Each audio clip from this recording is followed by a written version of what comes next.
I believe that Trotsky is the greatest world revolutionary, probably, conceived in terms of global politics. And his policies suit the disestablishment of existing religions, so that we get a situation where both business, on if you want to say on the right, but although bearing in mind that Chinese operate business, but not really for, we can't really say it's right wing in that sense, but it's traditionally seen to be the epitome of capitalism. But so we could say corporatism is another description which covers both. Corporatism, whether you describe it as left or right, both are anti-homeostatic. That means they are homeostatic. That means they want to destroy the existing society that's there, and they're inherently, therefore, revolutionary in sociological terms. So what a revolutionary is, I thought I knew what a revolutionary was. And you can see a fellow in a cap and rebelling against, but there's a difference between a rebel and a revolutionary. I mean, the revolutionaries that we're talking about, and this ties into the discussion we're having about Dostoevsky, was a very particular person, and their driving force was against all morality. It was a total rejection of objective morality.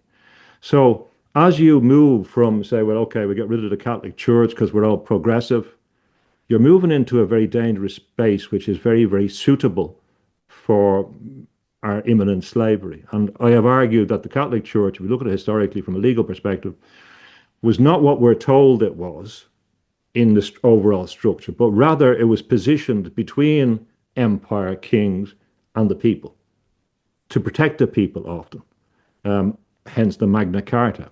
And people don't understand that. They've lost this idea.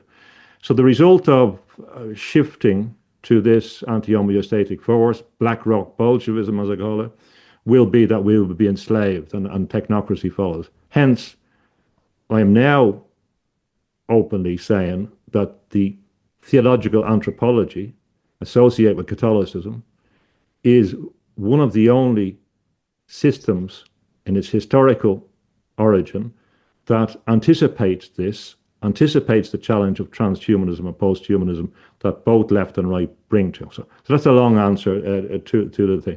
But and also other figures. I was interested in Churchill. Churchill regarded Trotsky as one of his greatest enemies. So that made me interested. Well, what did Churchill see in this guy that was so significant?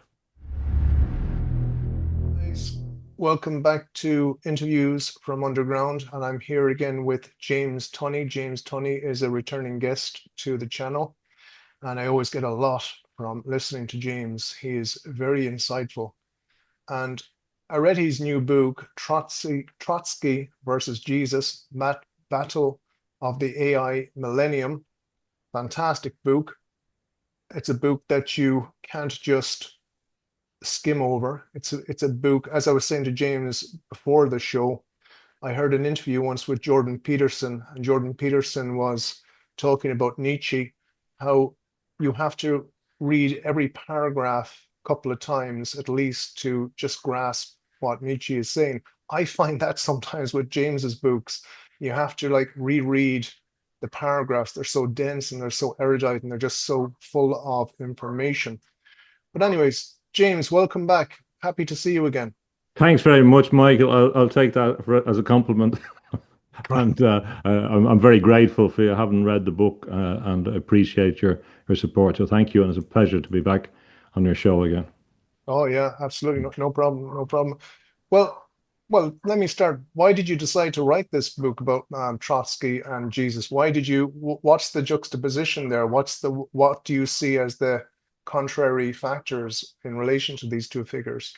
There was a kind of personal dimension to it insofar as from the time I was young in Ireland, I remember people talking about Trotsky, and he was a kind of a mystical figure on the side, and he came up, he was very hip, he was very appreciated on the left, and he came up in strange contexts. When I went to London, I met a lot of Trotskyists. In fact, I was sharing space with them. So I didn't have any discussions with them, etc., politically, but they were there. During the poll tax context and the fall of Thatcher, the Trotskyists drove a lot of the forces that led to her downfall.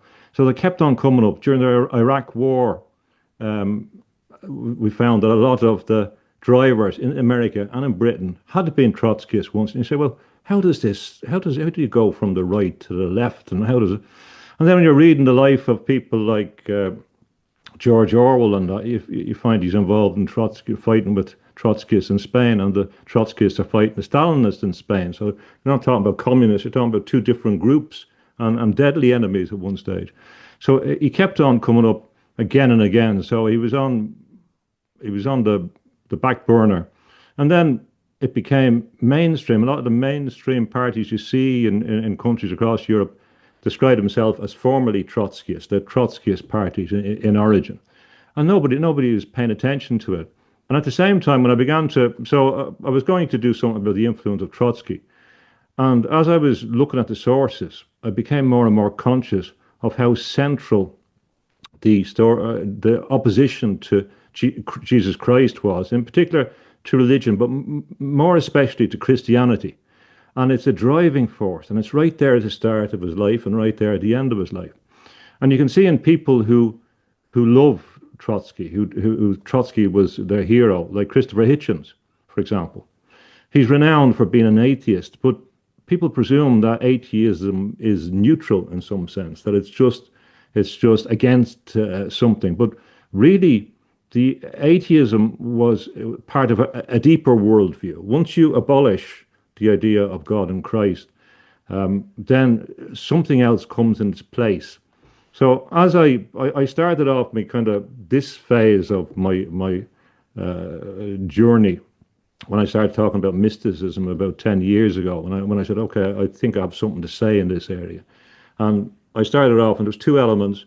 I said, there's been a failure of spiritual evolution, and the great threat to spiritual evolution is technology. So that was where I was going. And then as again, on the back burner, when I'm going through all these issues, I see that a lot of people involved in the area have espouse views which are consistent with, say, Trotskyism. And that's part of the picture. So that both from the left and the right, we end up with technocracy, essentially. It doesn't matter if it's left or right, they can move between. The end result of both is technocracy. And as I was going through the spiritual traditions again, on the fundamental assumption, basically, really, that everyone has their spiritual consciousness and they have to develop that, I began to come back to and look again at the Catholic Church, which I had lost interest in, although I was brought up Catholic, and scrutinize that in a more intellectual way as I was looking at everything, and to come back to it. And in that context, it becomes very, very clear they dovetail in that Trotsky's agenda and the agenda that I argue of revolution is the destruction of religion, but in particular the Catholic Church, and you can add in the Orthodox Church. So we could say the apostolic churches, the church that claim a direct lineage back to Christ. They're the churches that had to be overthrown. Very, very clear in Bolshevik Russia, and clear in the West, although it doesn't seem to be clear to people. So as you know, in Ireland, in the transition from a formerly Catholic country to a more secular country, or in Sweden, which is often characterized as the most secularized country in the world, there's not a neutral zone that happens as a result of that. There is a particular worldview that can operate, and there's a trajectory that follows on. So there are political consequences of the decisions that we make. So whether you decide, for example, to follow a particular religion has particular sociological consequences and civilizational consequences. So insofar as there is a revolutionary movement, I believe that Trotsky is the greatest world revolutionary, probably, conceived in terms of global politics. And his policies suit the disestablishment of existing religions, so that we get a situation where both business, if you want to say on the right, but although bearing in mind that Chinese operate business, but not really for, we can't really say it's right wing in that sense, but it's traditionally seen to be the epitome of capitalism. But so we could say corporatism is another description, which covers both. Corporatism, whether you describe it as left or right, both are anti-homeostatic. That means they are homeostatic. That means they want to destroy the existing society that's there, and they're inherently, therefore, revolutionary in sociological terms. So, what a revolutionary is, I thought I knew what a revolutionary was. And it's, you can see a fellow in a cap and rebelling against, but there's a difference between a rebel and a revolutionary. I mean, the revolutionaries that we're talking about, and this ties into the discussion we're having about Dostoevsky, was a very particular person, a very particular person, and their driving force was against all morality, against, it was a total rejection of objective morality. So as you move from, say, well, okay, we get rid of the Catholic Church because we're all progressive, you're moving into a very dangerous space, which is very, very suitable for our imminent slavery. And I have argued that the Catholic Church, if we look at it historically from a legal perspective, was not what we're told it was in the overall structure, but rather it was positioned between empire, kings, and the people to protect the people often, hence the Magna Carta. And people don't understand that. They've lost this idea. So the result of shifting to this anti-homeostatic force, Black Rock Bolshevism, as I call it, will be that we will be enslaved and technocracy follows. Hence, I am now openly saying that the theological anthropology associated with Catholicism is one of the only systems in its historical origin that anticipates this, anticipates the challenge of transhumanism and posthumanism that both left and right bring to. So that's a long answer to the thing. But and also other figures. I was interested in Churchill. Churchill regarded Trotsky as one of his greatest enemies. So that made me interested. Well, what did Churchill see in this guy that was so significant? Let me ask you, going back to what you just said earlier on, what is the difference between a revolutionary and a rebel? Can you elaborate more on that? I'm not sure if I got that. Yeah, um, if we can compare to a rebellion and a revolution in 1916 and 1917. So Ireland, we had 1916. So the seven signatories of the proclamation all took the last rites, and they were all, even if Connolly wasn't clear about his connection with the church, they were all committed in some sense, and particularly the leaders like Pierce, to their religious faith. So I know from my own family, an Irish priest recently said this in context to Father Kilcoyne, who talking about the rebels who rejected the treaty, fighting up in the hills down that you know, down around Killary. They were excommunicated at that stage. And he said the leader of the rebels down there would fast the night before because he hoped the excommunication would be lifted and they could go to church. Now, so this is totally different from a revolutionary as evolved in the Russian context from the mid-19th century. So these revolutionaries they were often coming from Switzerland, as you know, from the Dostoevsky context. And Switzerland was critical as the center of Protestant Rome, and Protestantism has a big role in this. So they were hostile to any objective morality. They were nihilistic, and Dostoevsky, that's who he's criticizing in the book about the possessed or the demons. That's who he's identifying. He's identifying a new archetypal force. And this was, we had the revolutionary catechism, for example, and basically in the mid-19th century in Russia. And it says that basically the revolution is against everybody. There's no moral standards. You can do what you want for the revolution. And so this is utterly different. And in particular, it's utterly different in that it doesn't accept religion, unlike, say how the rebels in Ireland would.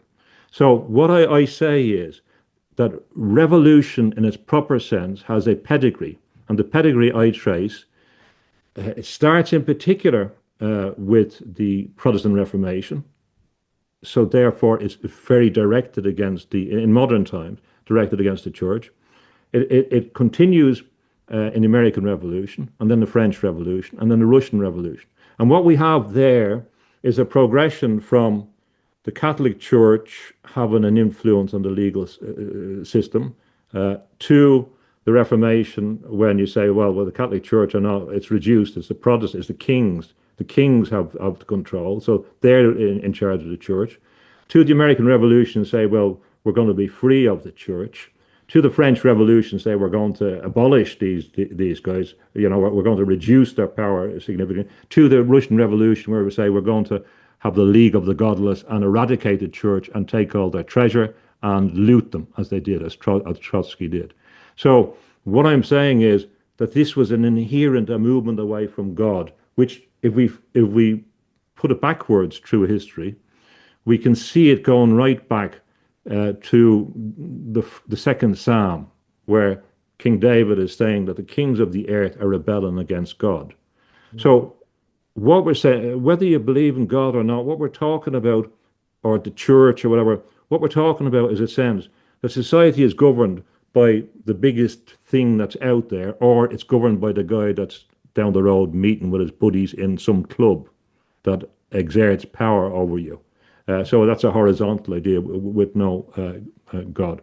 And this idea that law is related to God, we find this in Babylon, going back to the first legal code of Hammurabi, where we have a picture of Hammurabi receiving the law from Shamash, the sun god. So this is a fundamental principle. The fundamental principle is that society itself has to be aligned to the greatest thing it knows. And if it's not, we'll be governed then just by men or kings or tyrants. So I call that a singular revolution, which had particular manifestations in modern times because Europe was the center of that revolution. That revolution was against the idea of God having a role in the governance of society. Now, people forget, they think that America is a Protestant society, but it was clear that they were deists who wanted to remove the church from governance. That's clear in the legal, in the constitutional setup. And Thomas Paine, the leader in many, was totally against God and ideas of God. So that was in the DNA. And Jefferson, of course, not only is involved in the American Revolution, he's in Paris at the time of the French Revolution. There's a direct line, oddly, that people think, from America to this revolutionary force. And in many senses, the American administration has been revolutionary since then. So revolutionary in the sense of destabilizing what's there, and in particular, uprooting social systems. So there's no way that the Irish can be put into that category because they weren't rejecting God. In fact, in their heads, they were fighting for God. And that was why the Irish Constitution of 1937 was dedicated. When they come to the Constitution of 37, my grandfather dropped leaflets from an airplane over Dublin to get people to vote for it. They were saying, we're not fascist and we're not communist. These were the choices in 37. We're going to dedicate the state to the Holy Trinity, at that time to the Catholic Church, because we're not that. We're avoiding that. And this is what historically we were fighting for. So I would distinguish them. Trotsky, and they didn't. A lot of them slagged off the Irish rebellion. They didn't think, because they want a total revolution in society, an absolute overhaul of the whole thing. So they don't want any reform. They don't want it to be better for workers. And to give you an example, again, my grandfather was involved in politics, the same name as me, and he would have been supporting farmers, agricultural labourers, urban working class, and so he was very much involved in the housing thing in Dublin. But the communists said, this is wrong, providing houses for people that they own themselves, because they're against private property and they're against the working people owning the things. You know what I mean? So you have to look at the pragmatic consequences. So the revolutionary says we're against anything, we're against all the private property, we're against the family, we're against the totality of it. and we want something else, in particular, the state, but the state becomes the elite, as Michael Bakunin, again, who wrote in Switzerland, the great anarchist, predicted it would happen. He predicted what would happen in relation to Marxism, that we would get this elite, and that's what they're talking about. They're not talking about the proletariat is not in charge. It's this elite, hence Stalinism. It wouldn't have been any different. So I hope that does that address the question, the Yeah, distinction. yeah, absolutely, Yeah. James. Yeah. I'm just thinking there while you're speaking as well. You hear this an awful lot. Well, Jesus was a revolutionary. He was a great revolutionary figure. How true is that? Do you see him as a revolutionary figure, or do you see him as a rebel, or do you see him as something beyond that, beyond Yeah, those two? he's not a rebel in that sense. You might you might say closer to the rebel than the revolutionary, but it's clear he's clearly not. He's been appropriated by people who don't want to accept the spiritual dimension. I say he was a revolutionary, the poor, and an awful lot of that. An awful lot of books claim that, even from Catholics, which I disagree with. And his statements about render unto Caesar what is Caesar's, and his rejection of the world as given to when the devil is saying, "Here, I'll give you all this." He's rejecting that. His kingdom is not of this world. So what he's making very, very clear is about the spiritual kingdom, which is of a different dimension. Now, that doesn't mean that the Catholic Church was not interested in all the social issues, because the point was that the revelation had to unfold and be applied as appropriate to diverse circumstances. But he wasn't there to rebel against the Romans. He wasn't leading that type of rebellion. And there is a book called Kamrat Jesus in Sweden, which makes the case that he was a revolutionary, but he was a failed revolutionary. This is a kid's book, a failed revolutionary, because he didn't understand that you needed bigger weapons than the police, and the police had, so this is the logic that you get. And they, at the time in the 70s, they said this should be read in church. I mean, this is the way the left was had taken over the church in the 60s. Which book is this? It's quite ridiculous, but because that happened in the Swedish church was taken over quite a bit by Marxists in the 1960s. The state Protestant church. By the way, every Protestant country in Europe is essentially no longer Protestant. So the countries that adopted, consistent with my view, the countries that adopted Protestantism become secular and probably Islamic after that. That's a pattern across Europe. So they don't. So that also tells me that their commitment, the argument that they were fighting for Jesus and they just wanted a better, purer Jesus, doesn't hold up to scrutiny, because they immediately, or over a period of time, it's not persistent and it disappears, and they don't become Christian societies, and a vacuum is created. But you can see that going on in Ireland now. And Ireland used to be predominantly Catholic. It used to be a Catholic country. So you can see that it's already happened. So how do you equate that? That you said that it was Yeah, just yeah. Ireland is unusual in this case because it didn't go through the Reformation. You could argue that it's having its Reformation now. Finally, it didn't go through the Reformation in the same way, or because there was ongoing wars. It wasn't totally successful. The west of Ireland, etc., retained its Catholicism, so it didn't become a fully Protestant state on the ground in many senses. But so the models of going from Catholicism to non-Catholicism are less. You might look at you could make arguments for France, but even then it doesn't work. So we're historically unusual in that, but we will go the same path. We will go to something secular and probably Islamic after that. There's a good chance it would be very easy to turn Ireland into an Islamic state, and that's I don't a real possibility. You can't A society that rejects God will will end up looking for something else. So it's unusual because it didn't become Protestant. That's where the unusualness is. But it's not unusual in relation to when you get the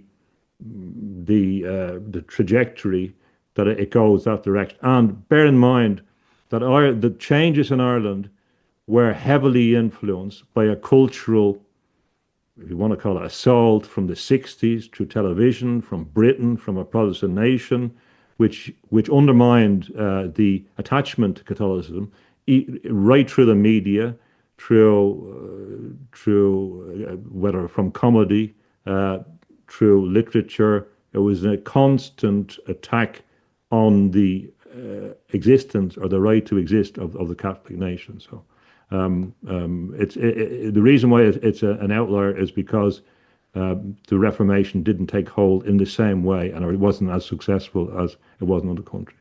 Yeah, there's definitely a lot of animosity towards Catholicism at the moment in Ireland. Even the last time I was at home, actually, I had a, well, not an argument, but we were kind of like voicing our opinions about the church and Catholicism to my auntie, and she says, "Well, what about women's rights? You know, their behavior towards women throughout the years has been horrible. Has it been that horrible, or is that just an exaggeration, or is?" Yeah, what's very interesting to take examples, for example, Ferreter, who I think is reasonably well balanced Irish historian, has written about De Valera, and he questions these. He goes through the arguments that are traditionally made against the regressive nature of the state, and he's very fair in relation to the assessment. If you look at the international identifiers of women's rights in recent times, Ireland always did well in recent times, even before the changes in the thing, in relation to objective measurements of women's rights. Now, when you change them and you put in issues like access to abortion and things, you can begin to skew it. But on the international figures I have seen, it was the argument that it was a bad place for women, and that was related to the church, is not as easy to make out as it is. And then you ask, well, what's your comparators? So you know what are the comparators? We're talking here about a colonized country in Europe, on the fringe of Europe, that has been under imperial control for hundreds of years. And the proper comparators really are countries outside Europe who have went through that experience. And on those comparators, Ireland did quite well. But what I would say is that if you say about, well, abortion is the key thing in relation to women's rights and all that, that's fine, but you must take the consequences then one must take the consequences of their decision. I'm very familiar with that argument. I hear it plenty in Ireland. So I accept that that's their argument. All I would say is now you must take the consequences of making your decision and attaching to the new system that's there.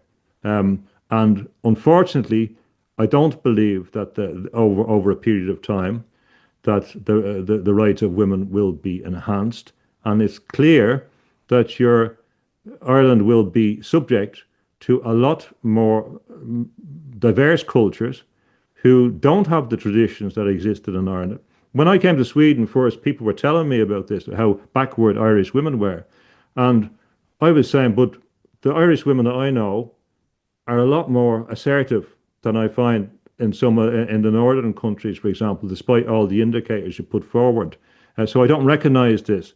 And when I go back and my great granny and grandmother or whatever fighting for independence, they were very tough women in the country. It's on record about the things. So this is kind of nonsense. And they were very dedicated towards the country and to the church. So the narrative as well has been constantly driven home about this dystopian past and attributed to one factor, the patriarchy, on the assumption, with the implication that all these suffering men in the history of Ireland were involved in this repression of the women, which is a nonsense. And I think really I think it's a gross disservice towards the ancestors, both male and female, to oversimplify that history, and I don't accept it. It's not clear in Irish literature. There's a propagandistic element to it, but that's my view. Ireland has made a choice. Ireland has committed itself to a particular vision, and there's consequences. Now, forget about the morality of, or forget about, there are sociological consequences. The birth rate has declined drastically, which means that the argument for mass import or necessity to import people from outside has led to a revolution, a cultural revolution in the country. And as that continues, it will the people who are making the robots are saying, well, we're making the robots because there's not enough children, for example. So there are consequences. What I'm saying now, so I'm not going to argue about. I don't argue with people in Ireland about this vision and about the Catholic Church and the idea that the Catholic Church was the one that was responsible. When the implication seems to be that the colonial power from 1169 had nothing got to do with it. It's been an incredible retelling of the story. When the Catholic Church was underground for most of the time, when the Catholic Church provided the services, set up the hospitals, most of the big hospitals in Ireland were set up by the things, and set up homes and dealt with sociological problems caused by massive distortion of economic factors within the country. And then in that, you have these myths that are modern myths being created, very, very similar to what I hear in relation to Canada about this gross system of abuse that the nuns, for example. The evidence is not there. The evidence in the reports that I looked at, in the Irish reports, government reports, don't make these accusations about nuns. This argument about bodies being found and all that kind of stuff, this happened in Canada and was refuted. There are books explaining that these stories that were sold at the same time as in Ireland and Australia haven't been supported. So a few years ago, for example, in Glasnevin Cemetery, a lot of people in Dublin had infants that were buried in the Angel's Plot there. So and I had a brother and sister that were in there. So they didn't put stones or anything at the time. That was the custom. Irish people were used to death. There was mass death everywhere. So it was just across the school from where I was. So then they said, well, we have to put something in front of it with the names and all that. But if you come along and say, oh look, there's a big space here with all the babies buried in the thing, isn't it terrible? And there's no things, and if there has been movement so that a septic tank is put in there. The septic tank wasn't there at the time, for example, in Tuam. Then you can concoct a story which suits the narrative, which is anti-homeostatic, which contributes towards the removal of the church. And if you look historically at the protection of rights in Europe, you don't have a right system in modern times without the influence of the church. The Magna Carta wouldn't exist without the influence of the church.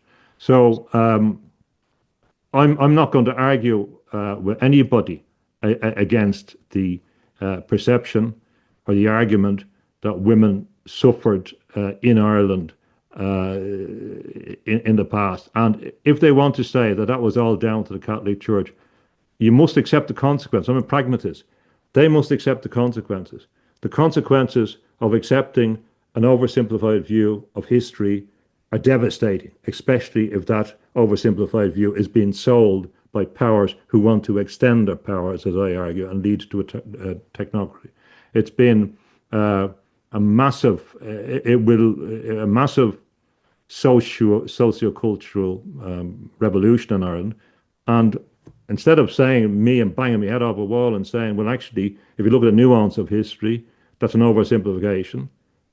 People must accept, if they want, as is typical in Ireland. I hear it constantly, but don't be surprised at what's coming. And if they think their position is going to be enhanced, it will only be by stretching the criteria of what a good society is.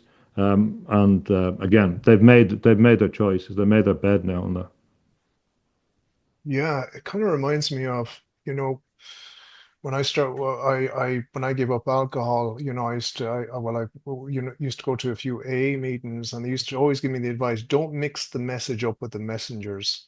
And I think it can be applied the same way to a certain extent to the church, because I had Father Lonnienecker on yesterday.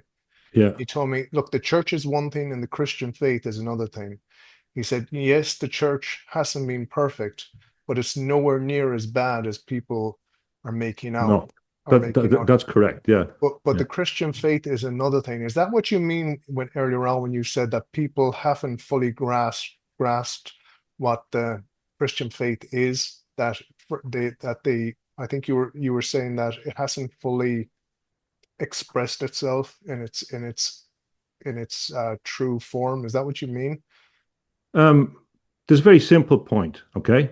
Imagine, to make it very, very simple, you're dealing with AI in the future, and it says, Michael, can you explain to me why your existence should continue? Hmm. You know, uh, and imagine you have to argue logically. So if you don't convince it, your existence won't continue. Now, this is not an inconceivable proposition. Bear in mind that we have made in Canada euthanasia on, and AI is becoming involved in governance. Um, And if it's been totally logical and you have to explain why you're important as a human being, where do you get that from? Where do you get your description of yourself, your dignity as an individual from, without making a specific case about what you've contributed to the world in a transactional context? The reality, the point is, we've made assumptions about the dignity of the individual. You don't get this in communism. You have the collective, and hence it's legitimate then to destroy vast amount of people. There's no compunction. There's no objective morality in it. There's some notional good for some class in the future, even though technology will take over work, even though that's a fundamental assumption. So ideas like the dignity of the individual, ideas like the protection of legal rights in modern terms, ideas of having a right to restitution, even things like the law of negligence, even when it was articulated by the courts, the law of negligence, which is useful for making sure that people do things properly, and so to cure industry being careless. So that was articulated on the basis by the House of Lords in the end of the 20s and the start of the 30s, in on the basis of Christian principle. Um, but in Christianity, we have to love our neighbor. Who in law is my neighbor? Anyone that can be damaged by that's the law. So extrapolate. This is the basis. All these principles, the invisible fabric of our society, the idea that you're responsible for your acts, or even the punishment that people should be punished for their crime. These are all fundamentally associated with theology that was Christian, which incorporated the Greco-Roman things. It's not people say, "Oh, I want to live in ancient Greece or something." They're all so clever enough, but Christianity took, from Aristotle and Plato, whatever, from the Roman theorists, and this is the culture that people. Your expectations living in the West up to recently were predictable on the basis of a shared culture. So that's going now. And your claim, well, I have a right to this, I have a right to whatever. These can be undermined very, very easily if they're not from God. Because, for example, another principle that people haven't paid attention to, every country has what's called continuity of government plans. That means if some catastrophe happens, a different system of government will take over. The American continuity of government plans was developed in the 80s, in particular by Donald Rumsfeld, when he was CEO of a pharmaceutical company with Dick Cheney, and they developed this. What will happen when if we couldn't have the Senate and Congress and whatever? So you have this system that will come in. Ireland has the same. Spain has the same. So if a catastrophe happens, some kind of global catastrophe, whatever, well, then you can have a system that comes in automatically. And once you have an emergency situation, there's no claim to legal rights. You can't say, well, I have a right to this, you can't do this. Anything can be done. Anything can be done under emergency legislation. There's no restrict, especially if it's something analogous to a war or whatever. So those things can happen and will happen. And we could face as a prelude to global governance, a system of military control, for example. And the idea of rights which come from God mean they come from God originally, that your dignity it comes from this theology, that you're a reflection of God in some way. So once you begin to cut them out, you don't have anyone to appeal to. You don't have any system to appeal to. You don't have any right to. And that's why they're already saying, you have a mobile phone, you're a hybrid, you're a cyborg, you're not human. And as you're not human, you're an animal. This is what Harari says. Jeffrey Hinton says, he says, oh, I want to save you from the dangers of AI that he helped create. And by the way, there is no God and humans are not special. This is the prelude towards totalitarianism. This is the exact same principle we have both from the left and both from the right. So the Christian theology gives an anthropology which explains why the human is special and why they deserve on an individual basis to be treated with care and compassion. These are being thrown out the window. The basis of the protection for people are being and allowing, therefore, the princes, the kings of the earth, who were thwarted by the church in the full expression of their will to power and their metaphysics of power, will be thrown out. Now, on the last point, when you talked about the interview with the father, think about, and you mentioned this in the other interview you did. So, as people saw the Christian brothers in Ireland, and there was some bad eggs in there, and they can't all be tarred with the same brush, but there were certainly fellas in there that were attracted to boys, for example. Now, the argument comes then, because there were bad Christian brothers who were obviously acting inconsistently with Catholicism and with Christianity, and whose victims were Catholic, that the remaining Catholics should, as well as compensating them as they should do, they should reject their own Catholicism because this exception has presented something which is not Catholic. It's a very weird argument, and people have gone with that. So not only have they robbed you of a particular context, now certainly the church has to be criticized for its management of these things, but the rate of abuse of priests compared with some other sports trainers, for example, disc jockeys, look at the amount of it's being amplified beyond any reasonable proportion. The problem of abuse is insidious and pervasive and continual. So people tell me about what happened in in Ireland in the 50s and how bad it was. Actually, most of the abuse, the vast majority, was against boys, not against women, funny enough. So this is an odd aspect of it. The evidence we have is that abuse in Ireland was against boys. But all of a sudden, the picture is that all the abuse was against women. It's a remarkable transformation.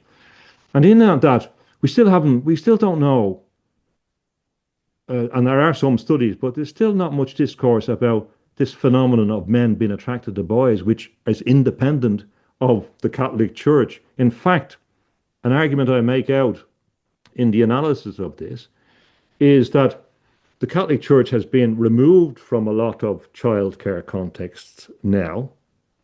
But if you read the reports on Tusla in Ireland, there's kids going missing, disappearing out of the system now. So there's tens, and there was 20 kids disappeared in a short period from their care. There was a court case recently where the judge said it was more dangerous to be in care. There's prostitution going on now. This is going on now. So all these people that are telling us about what happened in the 50s and how bad it was, often with relying on certain evidence, are sitting silent now when kids are being abused in Ireland now. So what it tells you, in strict philosophical causal terms, if the Catholic Church was removed from the situation and this abuse is continuing, that it wasn't a necessary cause for that thing. It happened beforehand and it happened after. The Magdalene laundries wasn't set up by the Catholic Church, for example. They were fulfilling a social function.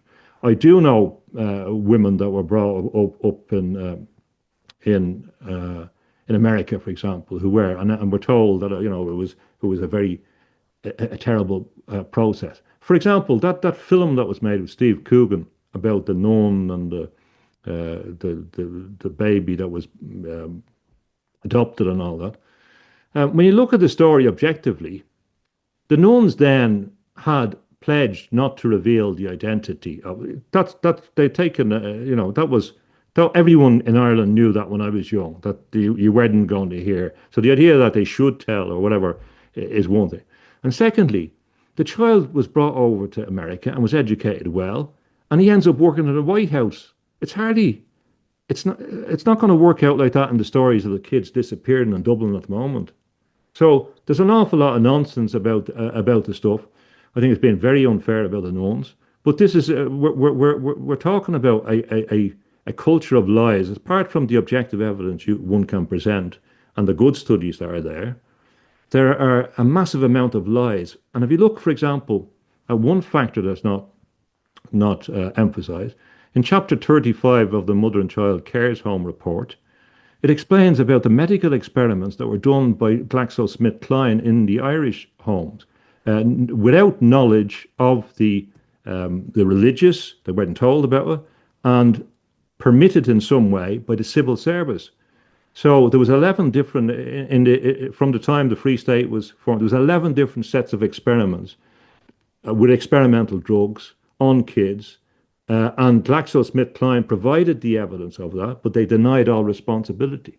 So James, just so I got this clear, you're saying that there was experiments done on these kids.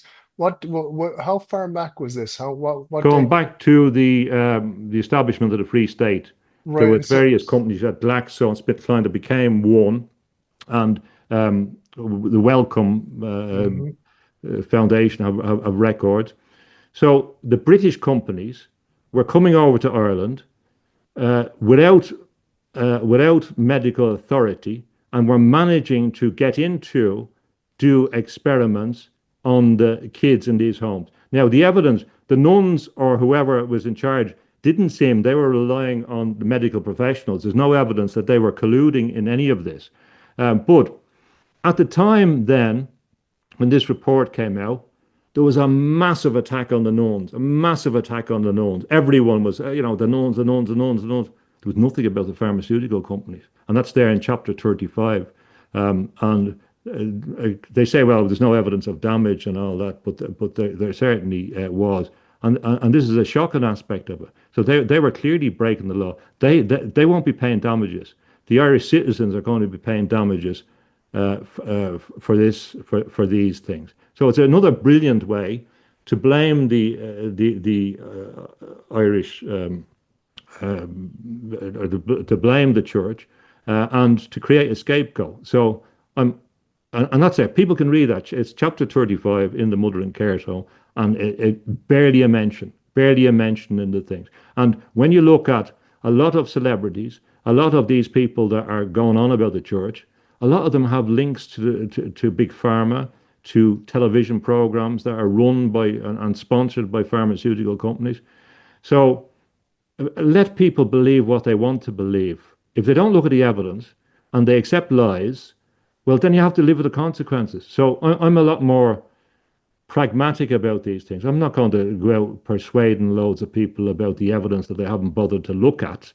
But once you make stupid decisions, and then you get in and say, well, as a result, I'm rejecting Christ and all that, and that's grand. Take the consequences, but don't deny that then, or don't not take the consequences. Don't be willing to say, well, I'm willing to take the consequences because if this guy did that and whatever like that, well, then the whole thing must be wrong, as opposed to regarding as exceptional. So I'm not. All I'm saying is that in all these decisions, one has to look at the evidence, and there's been a gross distortion of the evidence, a gross suppression of the entirety. And the other group there's two other groups that escape liability. There's in some way, or accountability. There's all the people in the civil service that Mhm. facilitated these systems, that farmed it. And there's letters from, for example, when they're setting up the Artane, when they're expanding the Artane system, where they're saying, well, we don't want all these people. We can't manage it, for example. The nuns were saying, you know, we don't have the resources here because people were bringing dead, dying children to them, etc. We don't have the resources for it. And they got, so the civil service got away with murder in many senses. And when I'm in Ireland, I hear people from the civil service, and I'm saying, "Well, what do you think of Ireland now?" And they tell me, you know, high civil service, they tell me, "Well, thanks be to God, it's not. It used to be run by the Catholic Church." So they're in on the game of destroying the Catholic Church, irrespective of the fact that the 1937 Constitution, which founds the state on which they work for, was dedicated to the Catholic Church. So in that sense, they have been revolutionary as well. And the other group that avoid all responsibility is the legal profession. So the legal profession were involved in all of this thing. So a lot of kids were sent to homes, for example, not because the church wanted them, but because they were in some kind of limbo zone and there wasn't social services. So people talk about, say, Marlborough House was one near me in Dublin. That wasn't a church one. It was for children who were involved in the criminal justice system. So I remember going by my mother and looking in, and you could see the loads of kids, 7-year-olds, whatever, playing in the thing, and they're living in a Victorian institution. But this was set up by the British, and it was continued. And the legal profession continued in this, so that you had abuse in all these. Abuse is a factor in all these homes, not particular to the church or whatever. It occurred in the secular state as it did in relation to secular teachers as well. There's buckets of evidence about that. So in this context, the legal profession were there. They didn't say, "Hold on, what's going on about this? This is terrible." They didn't, you know, they're getting paid all along the way. When they have the inquiries, they get paid as well. When they have compensation claims, they get paid as well. When they come to the hepatitis, they made millions out of it. But they, you know, then you have the COVID thing, and they're silent in the thing, and then they'll be there for the compensation. So the legal profession were a part of all of this, and they've managed to avoid any sense that they're responsible for anything that went on because they were involved in this criminal justice system that had kids in it. And there's never been a finger pointed at them. So the system that then went on to radically change Ireland managed to do so without any sense of moral accountability for its systematic role. So, in my view, there hasn't been a full analysis because a lot of the people involved in these things have vested interest in continuing it. And then there's a huge political factor to it. On the Trotsky point, I cited to the Fourth International from the Trotskyists in Ireland, which says in 1944, remarkably, that the Catholic Church would be eclipsed. So the movement to get rid of the Catholic Church was a political movement that suited a whole range of things, and they were the whipping boy for a lot of sociological factors that we can't, in my view, honestly, historically, put down to them. So, but as I say, as a pragmatist, people must take the consequences of the decisions. So when people are not neutral in these things, and they're live and they're saying, "Well, I'm against this, and this is okay." Go with the consequences of your decisions, but you must take them, and you also must. The same principles apply to the decisions you make about who you are in your soul. You're gonna all of the traditions, and in particular the Catholic tradition, says, yeah, there are consequences for what you do on the, and I believe in that, and it's consistent with. So throw the baby out with the bathwater, but don't be complaining when the next phase comes in. That's all I would say. Yeah, yeah. Even just going back to, the last time I was back in Ireland, when I go back to Ireland now, sometimes I go in and, my mum or whoever will have, RTE on the TV. I can't even watch it. Everything is just like, it's just cringe. I can't watch RTA. It's just like everything's trendy, everything's gay, everything's just Mm. like it's just so ultra left. It's like and there's this like you get this vibe all the time of the anti-church, they're anti-Catholic, like it was like some like kind of uh, um it was like backwardness in our past that we should ignore. It's really has changed over the years, and I don't know what to say about it.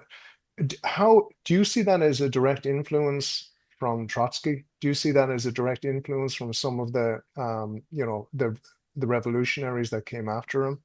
There was a case in the 30s against the Dominicans. I mentioned it in the book, and they had a magazine called The Rosary. And in The Rosary, they accused an Irish Republican of being funded by Russia, and he denied it and he sued them, but he lost the case. He lost the case, I think, in the High Court. Um, so right from the foundation of the state, um, Russia had been involved in Comintern, so the Communist International. So if we go back to 1919, we have Trotsky, who is fighting then a civil war. So he's the commander of having been involved fundamentally in the Russian Revolution in St. Petersburg. He'd been there in 1905, but he was there in 1917. And he's really the operational leader more so than Lenin, for example. So 1919, they're fighting a war against maybe 16 different foreign forces and national forces who are saying we don't fancy this Bolshevism. He's fighting against national forces in Ukraine, which he comes from. He's able later to suggest that he's in favor of Ukrainian independence, but he was fighting against Ukrainian nationalists. At the same time, they had this establishment of Communist International. So a lot of people were coming to it, and he talked at them, even though he was going around his train organizing the civil war. And in the context of that, he had said to the Red Guard in 1918, you can do anything you want as long as it furthers the revolution. So all law and restraint were abolished during the context of the prosecution of the Civil War. So he said basically that we're going to have revolution in all countries, and he wanted and he believed that that was going to spread. Okay, so that revolutionary force was operating at various levels continually from then, very low level. In Ireland, there were Trotskyists who came openly early on, and they rejected them. They were thrown out. The Catholic nationalists wouldn't have it. But over time, the Trotskyist endeavor became much more adaptable. So Trotsky is born in Ukraine. He's involved in revolutionary activity. He's in New York by the time the revolution happens. He comes back. There's the first revolution in February, and there he's involved in the Bolshevik takeover in the October Revolution, which actually happened in November.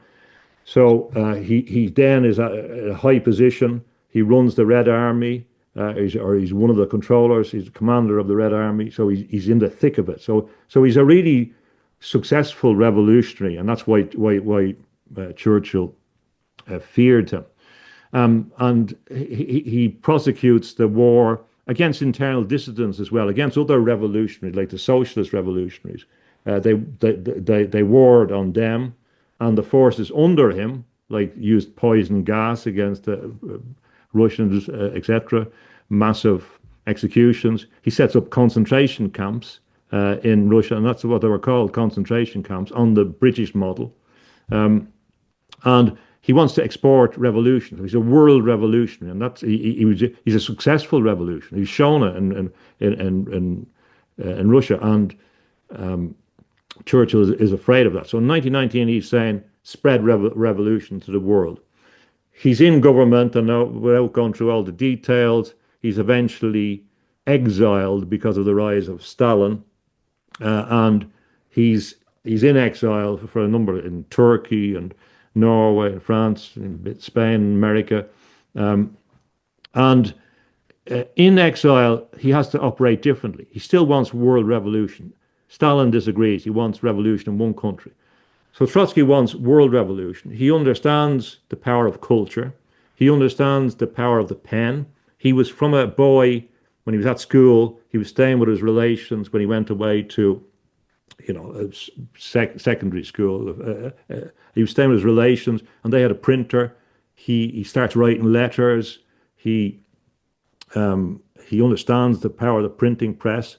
So being a boy, he understands the power of propaganda, and he's the propagandist for the revolution. He writes the history of the Russian Revolution. He writes the Russian Revolution as it's ongoing or just after it. But while it's ongoing, he's writing it, so he's describing it. He understands the power of the control of narrative before it becomes big in American context. So he's a genius in relation to describing the message. And he also has surreptitious attacks on the church. So he's sending out memos how you can set up an attack on the church to get the goods so that they looted the church, as they were always going to do, because he hated it. He didn't understand. He didn't believe in anything spiritual. But in the Irish context, there was always a small thing. I mean, James Connolly was a Marxist, effectively, but it was never a big thing. And the big issue is, could you have had a Marxism which wasn't so hostile to the church? Now, I think there was a possibility that you could have had something like that, but you can't have it if you're someone like Trotsky, because their driving force, arguably, is this anti-God thing. They make it bigger than it actually is for what they claim. And historically, they claim that the church was central in the feudal system, which it wasn't. They didn't understand the feudal system. It's clear, I think, from critics of Marx that they oversimplified the church's role in that. So the church was a taker of the system. It wasn't a maker of the system. It was an in-between. So there are reasons why the church had to go were not solely about the structural things. In the Irish context, a lot of people who are Catholics would have described themselves as socialists, but they weren't communists because they weren't going to give up God. That's the whole key. So the difference between the socialists and the communists, where the communists were extremely hostile to God and to the church, but actually, in relation to what they claimed to be, the working class and in favour of that, they appeared on paper to be wanting similar things. But the Irish would have never gone for the rejection of God. Well, what is the point? They understood the limitations of having a non-spiritual view of the world, but it was incomprehensible in Ireland not to have a spiritual context. So when Trotsky was in exile, he had to work differently. So he inspired a movement of entryism, in particular in 1938 through the Fourth International. So the idea was that you didn't have the numbers to change through a revolution. So you entered into another organization. So you might enter into and pretend you agree with the organization with the objective that you take it over or change it or influence it. Now that idea has been crucial because a lot of organizations were infiltrated. It's the exact same technique as the World Economic Forum do from the top. They say, oh yeah, we control these guys in your country. The same process has go through Bilderberg, Bohemian Grove. You control a few guys and they will sell out whatever constituency they have. And that has happened in nearly every European country, not least in Ireland.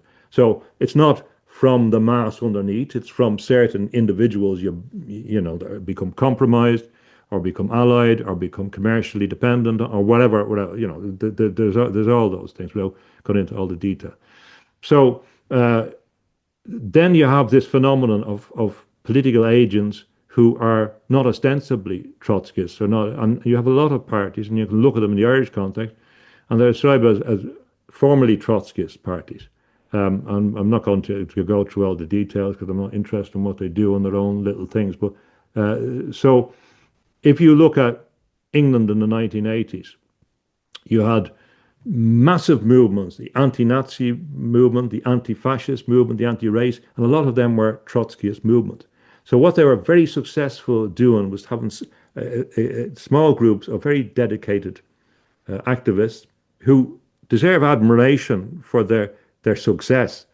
Most of the political commentators say Trotskyism has been a massive failure. It's over. I don't believe that. Now, certainly there's variants and morphologies of it. But so the anti-war movement was largely led by Trotskyist organizations, anti-racism movement. So what they do is, what they've been very successful at doing is doing what Trotsky said to do, is that if you're a communist vanguard, you try and have a revolution in society. Now, once that revolution happens, once you're doing that, you're going to get opposition. And that's what fascism is. So he says it that fascism is a response to communism. So by definition, if you set up this communist revolution, you're going to have fascists because they're anyone who's against you. This is what people didn't understand, what had been called fascist all the time. It's utterly consistent, but they haven't bothered to look at the history. So he knew that there would be fascism in Germany because the communist thing was going to cause it. Now, that's not to justify it, but it's action and a reaction in a kind of scientific way, in a dialectic way. He also knew that loads of Jews would be killed because they were annihilated, because they were an aspect of the thing. Again, that's not to justify fascism. Again, I'm against anti-human extreme totalitarian. So I don't go from that to the other thing. As I said, the Catholic way was a middle way, despite the fact that they wanted to push them and make them put them into the category of the reactionary forces. So this policy has been very, very successful. You set up something anti this and anti that, and then you can re-engineer society. Anti-racism, he's often identified with the growth of the anti-racism movement. Now, it's not to say that. So this is about the use of these sociological categories to change society. He's a classic anti-fascist. So the Antifa movement is really, as far as I can see, traceable most likely to him. And that's a very, very significant movement. And he's clear that the revolutionary is not a peaceful. They're going to do damage, and they're entitled to do damage. Of course, there's no morality. There's no, So we can see this also in the modern left movements. They're openly more violent and will be more violent. And you can see it. So all of these cultural factors influence the environment in Ireland, certainly when people have been complacent about what they thought was going on. And it's very interesting, other little dimensions. For example, Conor Cruise O'Brien somehow was always presented, and he presented himself as a conservative, although he's, Labour Party and all that. But he writes about Edmund Burke, who's the classic conservative. But he had Rudi Deutsche staying with him out in Howth in the 60s when there was a threat to his life. And he's the guy that talked about the march through the institutions. So you're thinking about these revolutionaries are out in places like Howth and all that, and it's normal part of Irish society. And I talk to people who are very involved and they'd say to me, in Ireland, I'm very involved in politics. I say that person is a communist. And I didn't believe, for example, that they were being literal, but as it transpired, they were talking about that they were committed to the thing. So it's been ongoing in Ireland to the extent that really it's very, very difficult not to see Ireland as being aligned in its institutions, governance, very much so with this odd Bolshevik or Black Rock Bolshevism, which doesn't matter whether it's the exact same principle Deng Xiaoping says. It doesn't matter whether you use a black cat or a white cat to catch the mouse. So the Irish mouse is well and truly caught. So you can use both. The point is that they're both anti-homeostatic force, and the force that they have to get rid of, in particular in Europe, was the Catholic Church. They have to get rid of that because it's the only one that will protect the individual and whose doctrines and principles will create a constituency where people would rather give their life than submit to a system which forced and willing to die for it. And that's why the Irish were so dangerous. And people, now I hear from Irish commentators saying, oh, well, the Irish the revolutionaries never achieved any, or the holy people never achieved everything. All of them. One of my father's uncle, he's arrested in 1916. He's been brought on the cattle boat.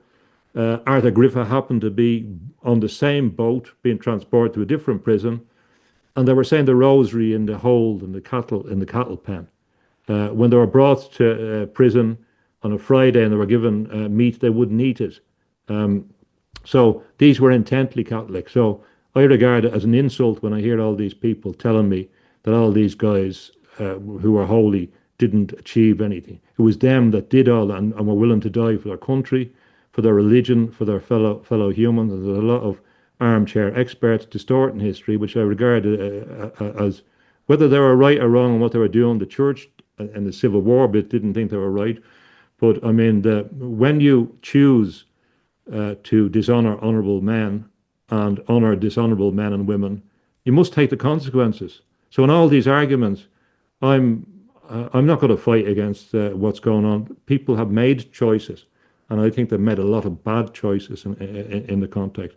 So I don't just put it down to Trotskyism. I see Trotskyism as a major aspect of the international atheist materialist movement.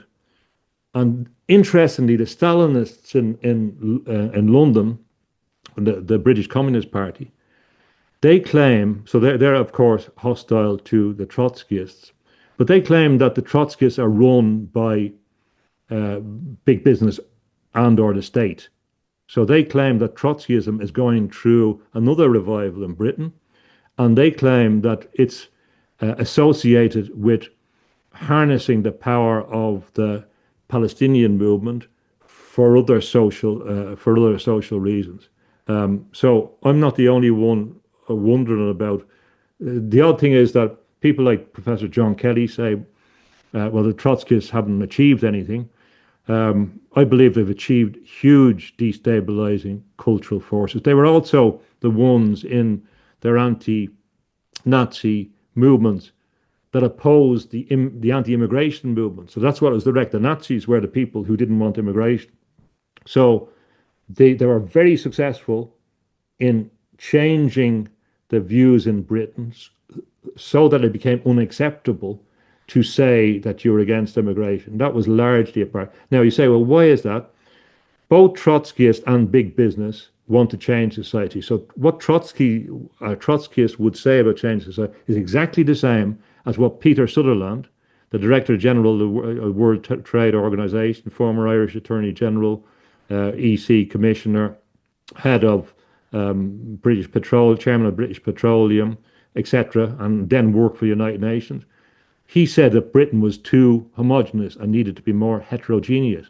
Who is he to decide that? But this is the same idea. Both forces, left and right, complement each other. So it's the same thing in relation to the COVID thing. Both, you had Trotskyist party saying, we need more medicine, we need more access to drug, we need more, the exact same thing as the pharmaceutical companies were saying. So these are, so again, people think they're fantastic or whatever. All I say is, good luck to you, on that one. James, just out of curiosity, what do you think what do you make of the whole Enoch Burke situation back in Ireland? Yeah, the last time I was back in Ireland, I actually met his dad. I was visiting somebody in the hospital. I met his dad. I was talking to his father for a few minutes. What do you make of that situation? You come from a legal background, and some people say, well, he broke the court order. He deserves to be in jail. Other people are saying, well, he's in jail as a direct consequence of his belief that a boy should be a boy, a girl should be a girl, etc. What do you make of that whole situation? Um, Again, I think there's nuance in this, and there's been a lot of oversimplification. So the first thing is that I have great sympathy for a person uh, who has their beliefs and who lives by it. So I support the right to not to be forced, if that's the case. to, use pronouns, etc. In that. So I support the argument. But the argument has never been made out in court. So looking at it from a legal perspective, you would have to say, from an Irish context or any context, that nearly everything that I've seen done, nearly everything, has been badly done in a court context. The idea that you can go into a court and stand up, you can do that when you don't recognise the court, but then you must take the consequence. This is what the IRA did. Say, I don't recognise the court. Okay, you don't recognise the court. You must take the consequences of that. So the idea that you can walk into court and stand up, now, this is not to defend the system, but that's just the way the system is. And you can stand up and start shouting or things like that. It's not going to work. Now, the legal system is a very particular system. By definition, they can't. They have to fit in the pattern that's there. It's a game, if you like.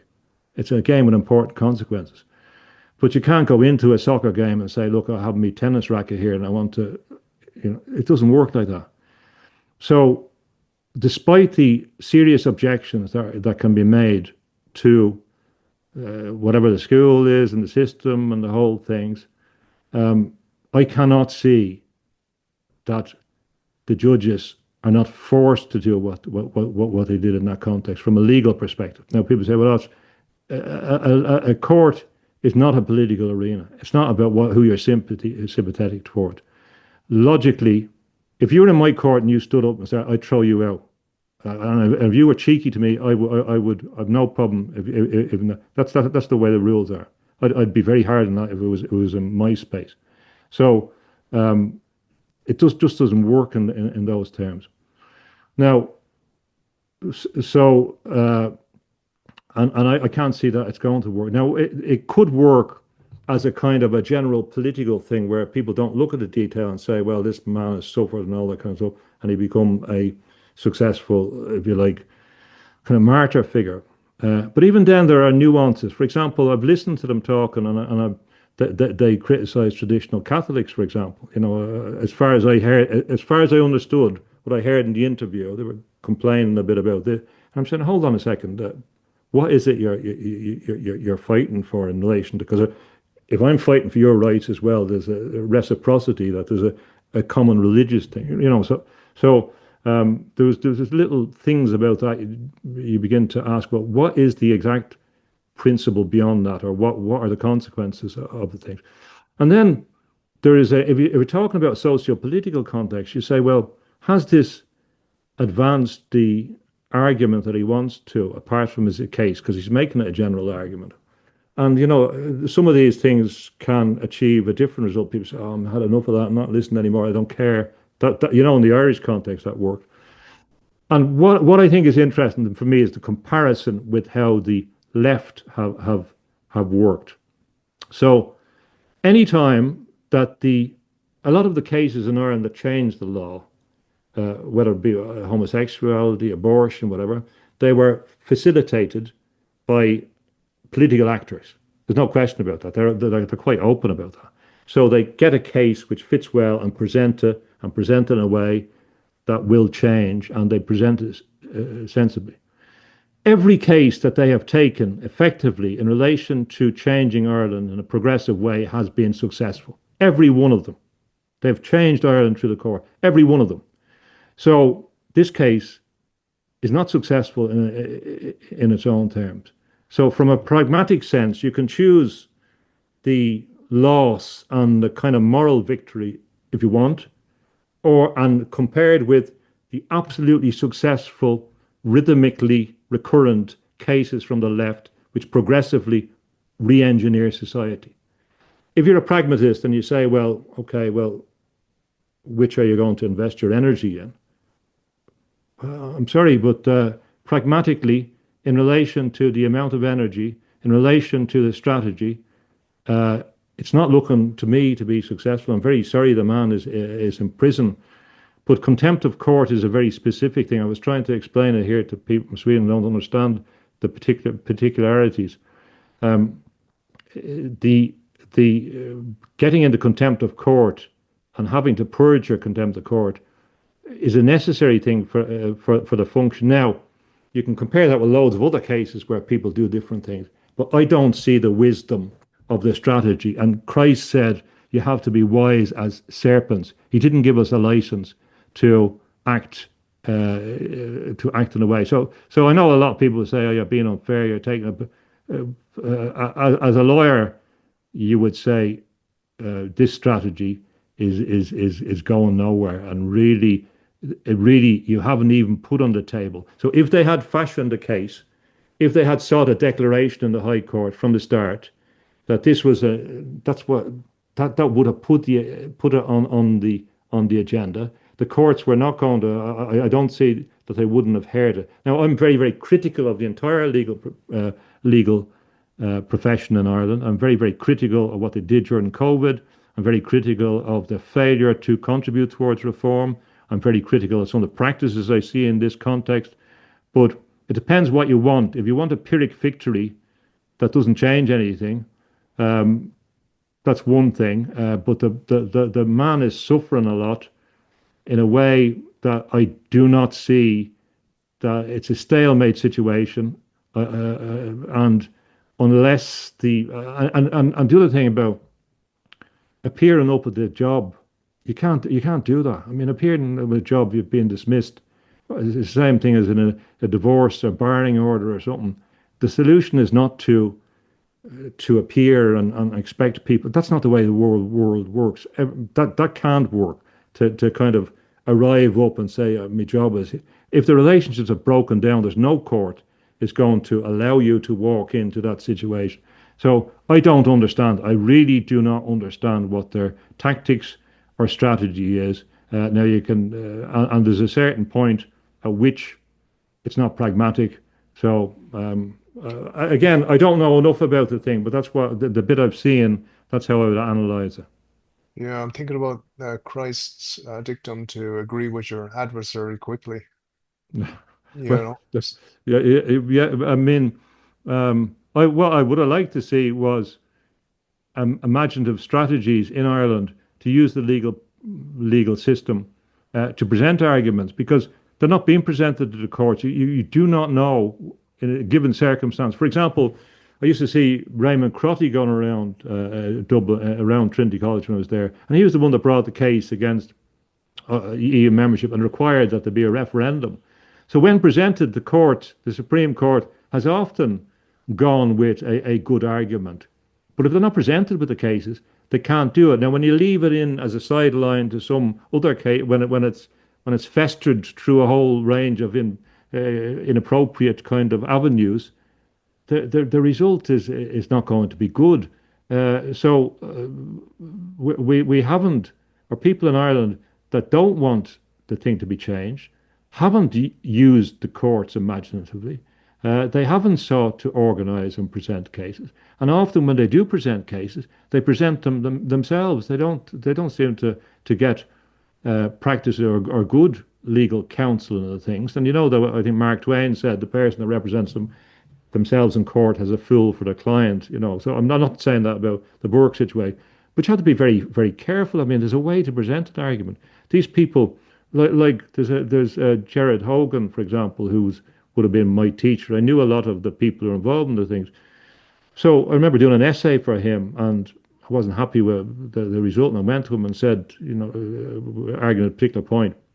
And he said, well, if you wanted to answer in that way, you would have to had a title which said such and such a thing. And I understood the way his thinking process was. It's very, very specific and very, has to be related to the law. He sees it as a system of science. You can't come in and say, well, I don't want to, it's not going to work.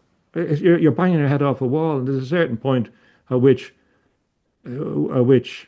it's ineffective.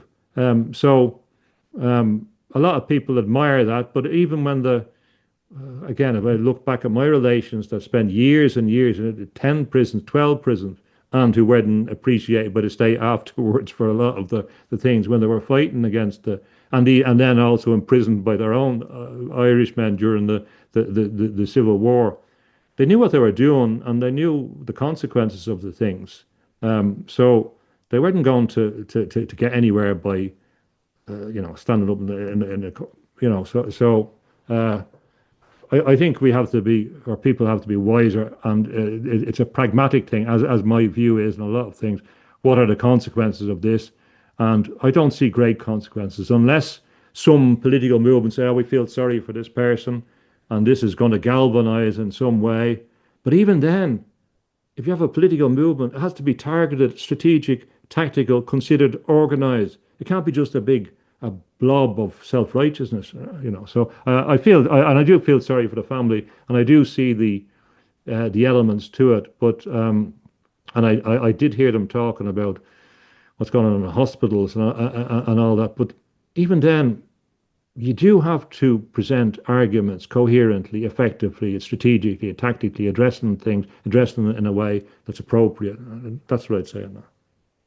I'm just curious. I'm going to leave you at this as well. Just if I may ask you, James, you had a successful career. You were a barrister. You worked in some pretty high profile jobs, and you turned your back on that. You decided to become an artist, as far as I'm aware.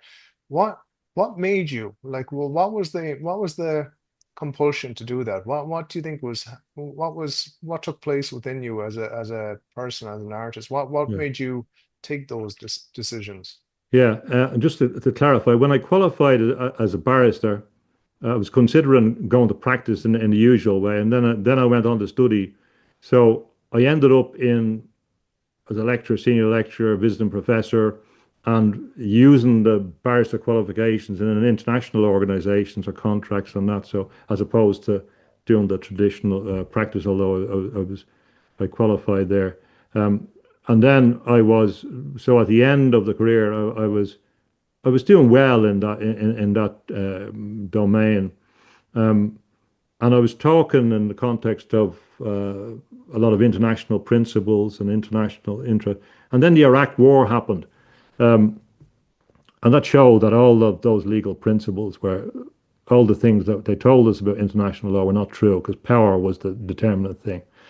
Um, and at the same time, the universities were changing because what a lot of people don't understand is that the universities have been heavily influenced by the military industrial complex. I mean, there's specific studies of this in America, for example, about how the technology, overhead projectors, all the technology, it comes from the military industrial complex into education.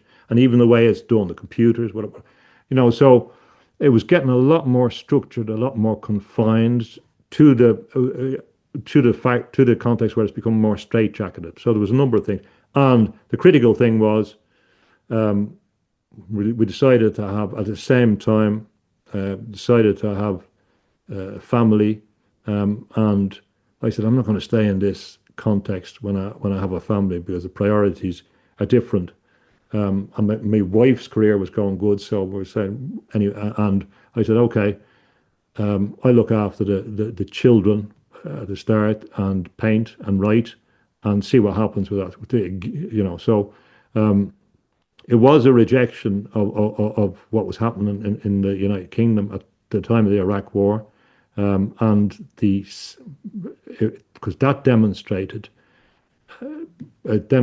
for example, that people that would have been prosecuted for crimes of aggression under the Nuremberg trial could do the thing and walk the streets free and leading to millions of deaths, and nobody was bothered by it, and that was really concerning to me. So it undermined my belief in the legal system, including in the Irish legal theorists or the people that were making all these claims about the nature of international protection, etc. And I do believe that small kids need a parent. Well, there's a strong movement. There's a strong movement now to force babies into the state system, into the crash system. I mean, there's very admirable crash systems here. They're very very subsidized.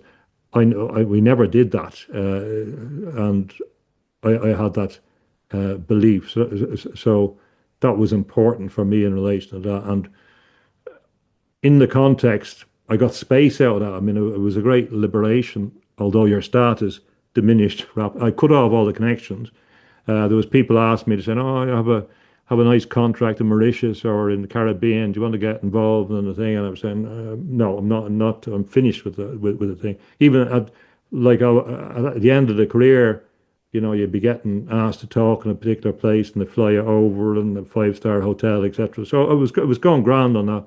Um, but the I said no. I'm doing my own stuff, and I really cut off the connections. I had very good connections in China. They'd been over there. I've been over there a couple of times. Did lectures to the High Court of Beijing, Chinese Academy of Social Science. So I had, but I was finished with the whole thing, and I said, well, I'm gonna start again in that context. So I did a painting, and into that context, it began to emerge the mystical stuff, which led to the writing, and I began to focus on the important, what for me are the important things, and then understanding about how critical it is about your spiritual consciousness and how that's the determining factor in everything. So to link it into Trotsky decides as a boy he's an atheist. In his before he's killed with an ice pick or an ice axe in Mexico City, assassinated by one of Stalin's agents.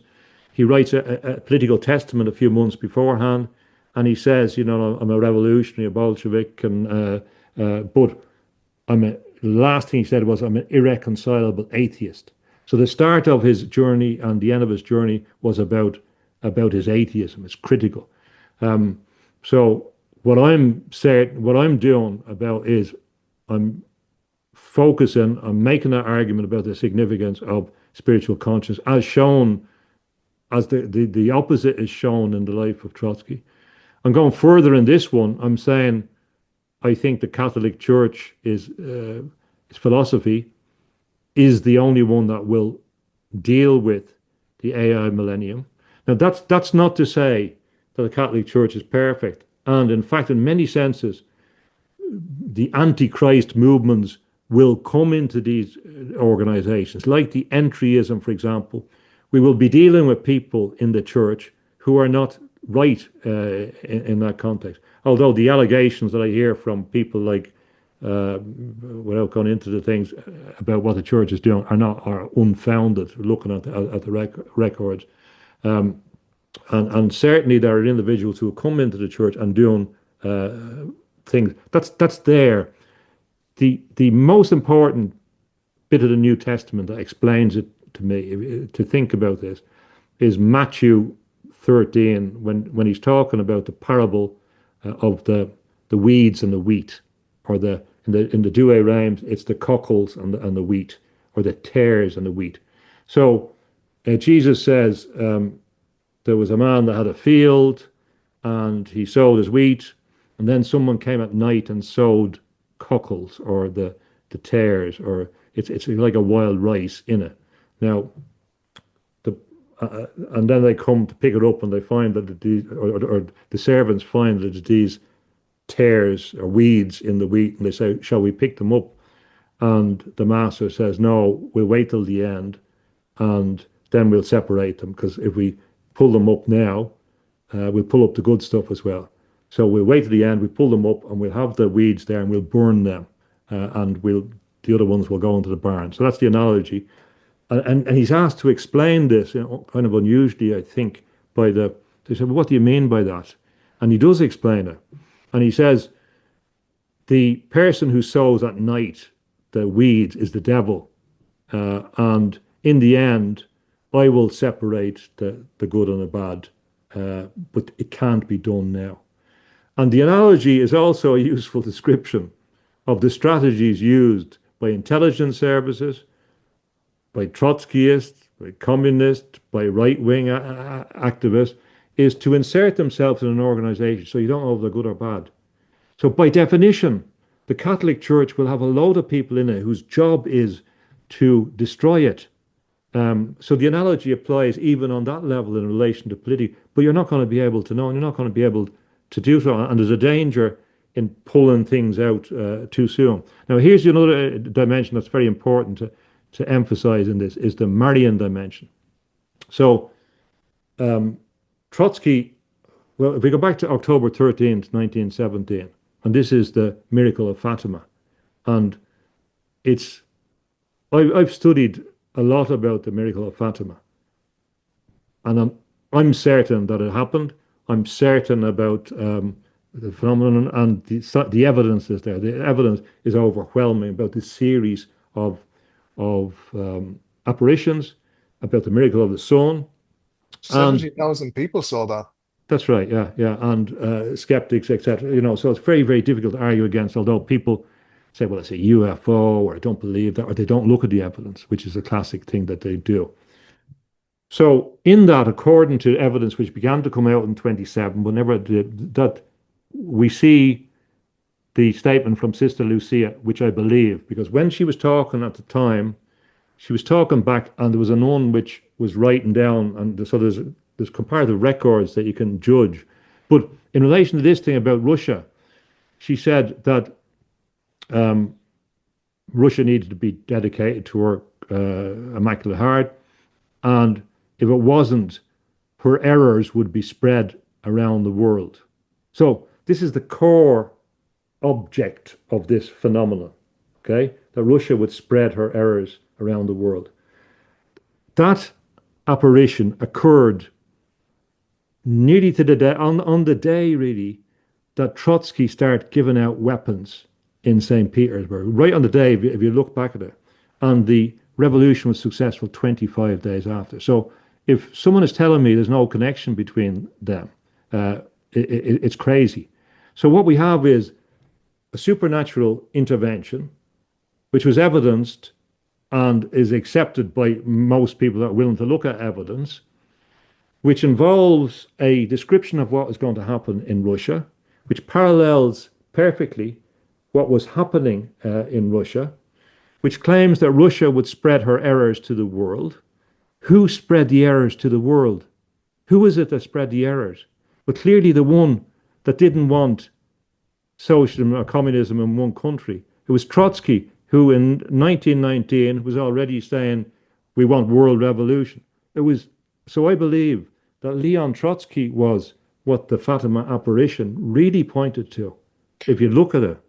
Wasn't there another where she appeared with the hammer and the sigil? Yeah, that goes back to an earlier in La Salette. She did have a brooch which was and the hammer was on it. So it was seen to be another implement of pliers, I think it was, if I'm not mistaken. Okay, yeah. So, but I mean, they were a direct reference to the Arma Christi, and so this goes back to a number of things and a number of apparitions. But there's another connection.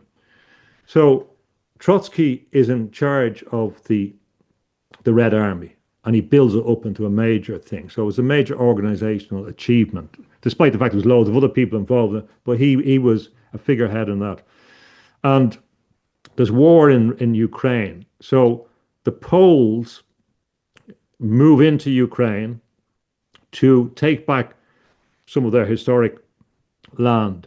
So the war involved a number of different parties. The Bolsheviks invade Poland. So we had the Polish-Russian War from 2 years before 1920. So the Red Army are being very, very successful. Now, if they take Poland, they would have continued into Germany. They would have continued at that stage, and there would have been an internal, and they would have taken Europe as more than they had done later. So they're fighting the Polish army. The Polish army are being beaten. They're back to Warsaw. In the weeks coming up to the Battle of around Warsaw, there was a massive prayer campaign focusing on the Virgin Mary. This was a thing the Poles have done consistently. They did it in relation to the overthrow of communism, although people like Christopher Hitchens won't give them the credit for that. The church was critical, and they dedicated the state towards the Virgin Mary. So when they're in the Battle of the Vistula, you had a phenomenon which is called the miracle of the Vistula, where, according to reports, the Russians saw the Virgin Mary in the sky and they didn't press home their advantage. Now, there's a lot of different versions of this, but whatever happened, the they failed and the polls changed the situation after that. And there's a lot of evidence of an intervention. So we have a remarkable. Now, people say, well, I don't believe in that as well. That's fair enough. Look at the evidence.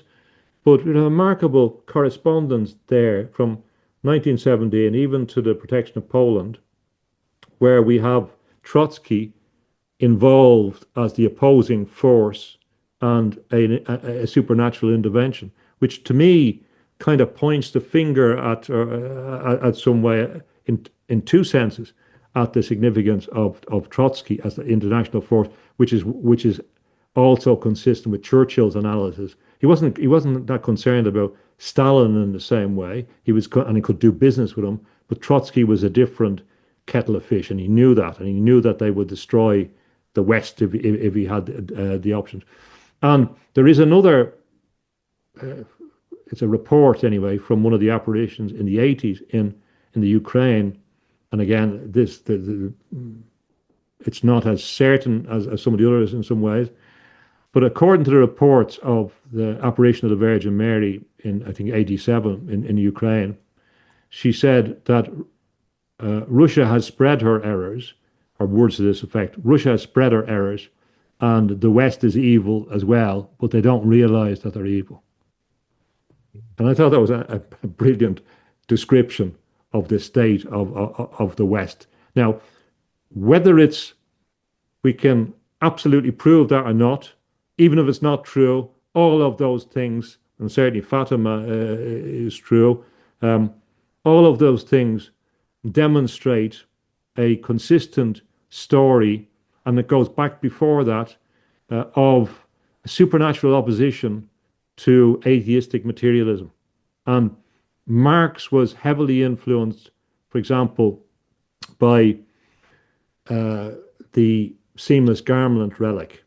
The seamless garment relic brought millions of people to see it when it was shown in the mid 1840s. And this seems to have affected Karl Marx because he was born in Trier, where the seamless garment is, the seamless garment being what the Roman soldiers were having a lottery over. So we have this remarkable phenomenon that the unholy and the holy are always close and parallel to each other, which is why you're going to get as well unholiness in the church. But what we can't do is throw the baby out with the bathwater, because that's the triumph of the unholy. And in fact, on some of the apparitions, they talk about this division in Akita, for example, and they talk about this division. And there's even the implication that we will have an apostasy in the church at the top, meaning that they will reject it. And that could happen, but it doesn't undermine, according to the argument that, these are the keys of the kingdom, and the gates of hell won't prevail against them, that whatever is left, whatever remnant remains consistent with the lineage, is what's meant to happen. So, but there's a remarkable correspondence between them. The literature on Fatima is voluminous. Mm-hmm. The literature on the Russian Revolution is voluminous, but the connection is noted. But the specific connection with Trotsky, I don't really see that, and I think that's what the message was really about his power, which is testament. Of course, he's not mentioned specifically. That's not what the business of it. But if I interpret the context, you would have to say he's a prime candidate. And they don't focus on the spread her. How does she spread her? How does Russia spread her errors? And Trotsky, the errors being atheistic materialism, communism, anti-Christianity. Trotsky is, in my view, a classic exponent and the chief exponent of that. Just briefly, just going back to Karl Marx, did you ever hear that he used to write poems to Satan? Is that Yeah, true? he did. There is this went on. There is evidence that he did write poetry, and it was of that nature, and there is a book written about that. And this is an interesting comparison. Trotsky was not the same as Marx. Trotsky, there's no evidence that Trotsky believed in anything spiritual. He didn't. He believed in something physical. So he's an atomist that believes that the world is all about small little things, and that humans are accidents, and therefore he comes to the idea that we need to be fixed and developed, and in the future transhumanism or something like that. It sounds very eugenicist, transhumanism. This is in his writings. If you look at the Trotsky Internet Archive or whatever, it's very consistent with the British imperial sense of Huxley's or whatever like that. So he genuinely didn't believe in the spiritual world, in fairness to him. But Karl Marx did. So Karl Marx is different. He's the other type. He's a Promethean. So and he's very dedicated towards a kind of Promethean idea, steal fire from the heavens. And the Promethean is defined by their opposition to the gods that are there. So they're saying, we're going to take over. Benjamin Franklin, another revolutionary, he was called a modern Prometheus, fire from the heavens, electricity. Electricity is a critical element in this. Electrical fire, as it was called. The Bolsheviks, or Lenin called Bolshevism, communism plus electrification. Electrification was a critical thing that they engaged in. Trotsky called the electrification of the Chateau Borg in Moscow a greater miracle than any that was in the books. This is the way he perceived the world. But Marx definitely had this belief in a spiritual realm. So he was definitely rejecting God as we know it for something else. So that something else is difficult to make out. But certainly he seemed to be that seamless garment and the reverence for that relic seemed to have an effect on him, in my view. There seems to be some correspondence which explains this massive anti-religiousness, which is not necessary in some senses. But he didn't believe when he's citing Hegel and when he's citing his historical analysis and historical materialism. There is a sense that he's not being fully transparent about some other things he believes in, because he seems to younger have in a way that Trotsky never did, in fairness. So at least I think Trotsky was more intellectually consistent on that, although he was also very surreptitious and sneaky, but about tactically. But then this ties in perhaps with the point we're making. There's a game going on, and if the person is going to use better strategies and better tactics, they're going to win. So you can either align with people who are being strategic and tactical, or you can abolish all that and let the people with the superior tactics and strategies win. I don't want to lose. Well, you're already talking about losing the country, various countries in Europe, and a lot of them will be subject to potential loss, if you like. You're seriously talking about losing the Catholic Church. Remember, H.G. Wells not wanted to bomb the Vatican, for example, the New World Order. They're very hostile to it. So there's all those things, but you're at risk of losing your soul if you believe in an eternal soul. I do, and I'm not succumbing or selling my soul.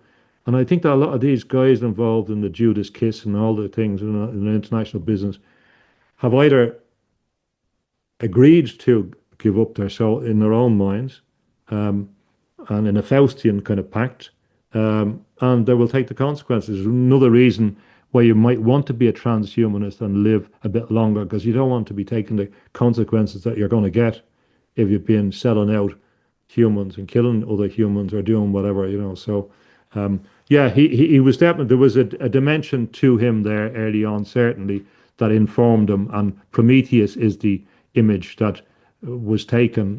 And Prometheus is often a kind of safer version of Satan. He fulfills the same role in many senses, a rebel against God. And this is the thing I'm talking about, the singular. So the singular rebellion, you can trace it back to King David, but you can also trace it back to the story, myth, or fact of the rebellion of Satan against God. I'm not willing to have you in charge.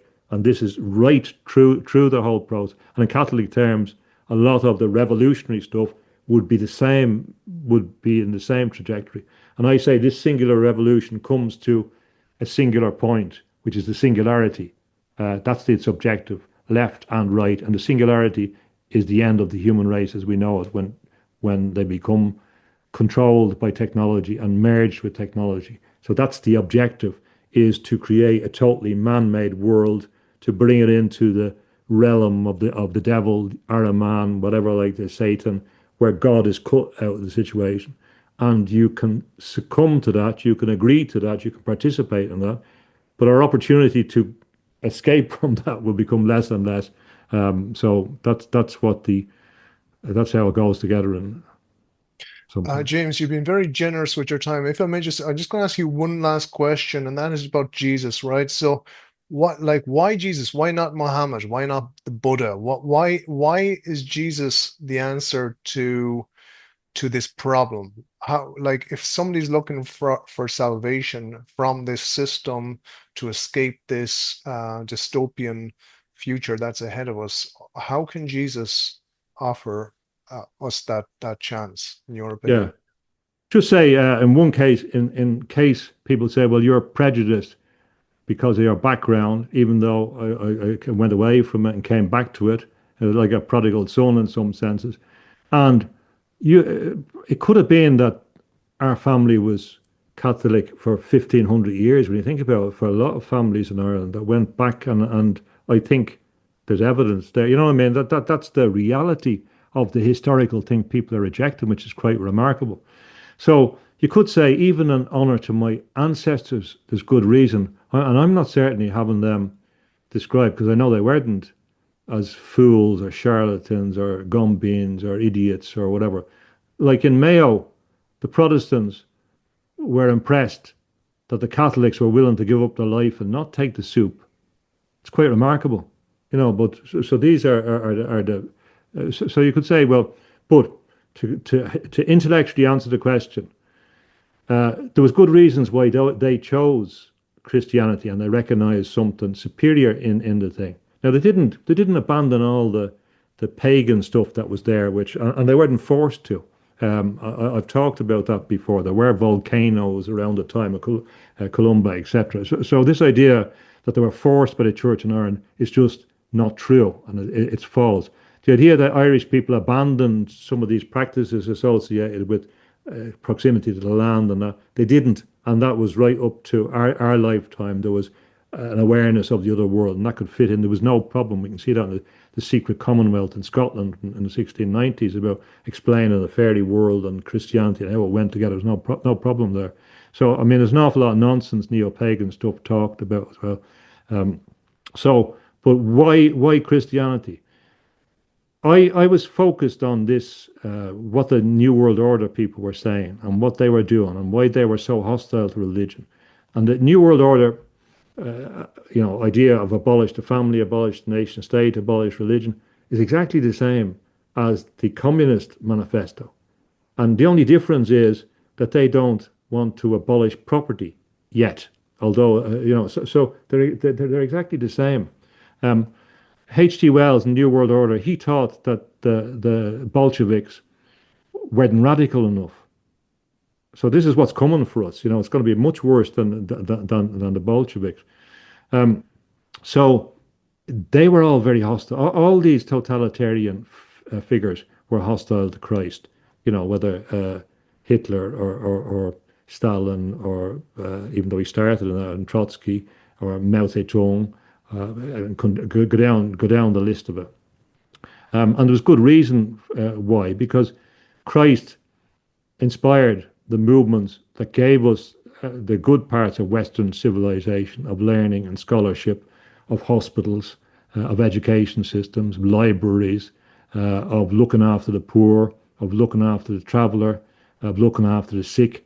That came from the West. The hospitals in those scales and in those contexts, in a widespread way, came from the Western Christian tradition, including farm management and development of things, the distillation, breweries, etc. That came from the Christian tradition.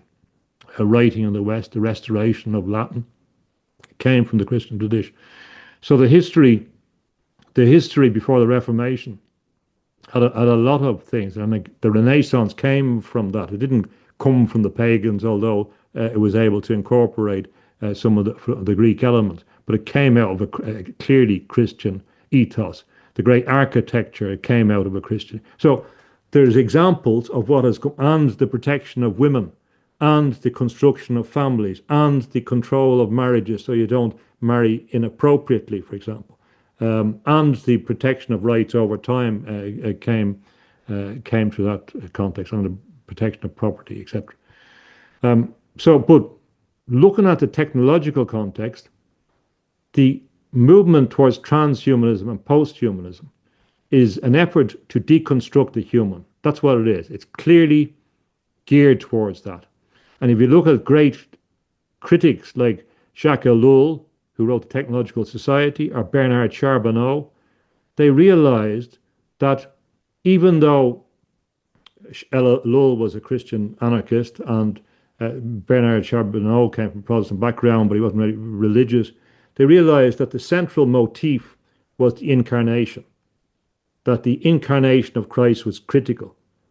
Now, theologically, and this is important, the idea that God became man is fundamental, because what it does is it creates an idea of the significance of the human body and form, that there is something about this. And this is a thing that we don't find in the same way. You have elements of an avatars in the but don't find it in the same way. So the incarnation is critical, and the incarnation involves also evidence of who we are in the transfiguration, when Jesus becomes light on top of the mountain, and the resurrection.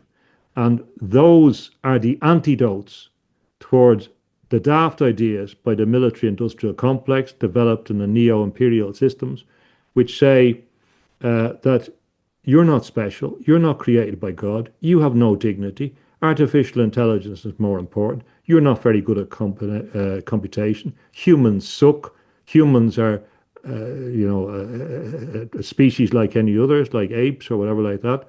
Humans shouldn't be treated specially. Worse, humans are bad, the world will be better, we are misanthropic, we are disanthropic, we want a world without humans, we want robots, whatever. These are the consequences of the view of rejection of the Christian view. All of the major forces which want this transhumanist, post-humanist world are anti-Christian. They're not anti-Buddhism. They can work with them.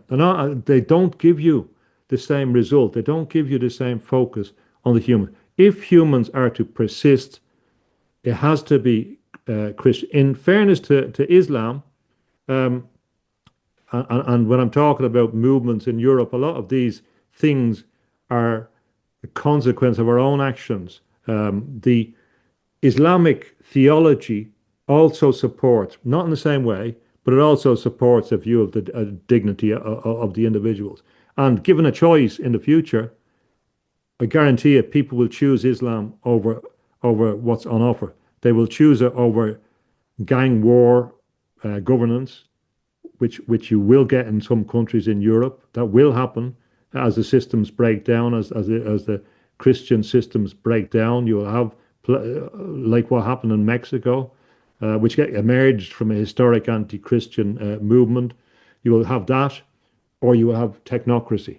There's only a few choices going to be left once you reject your Christian thing, and actually Islam won't be one of the worst of them, because it has some elements, but Christianity is the superior one in my view.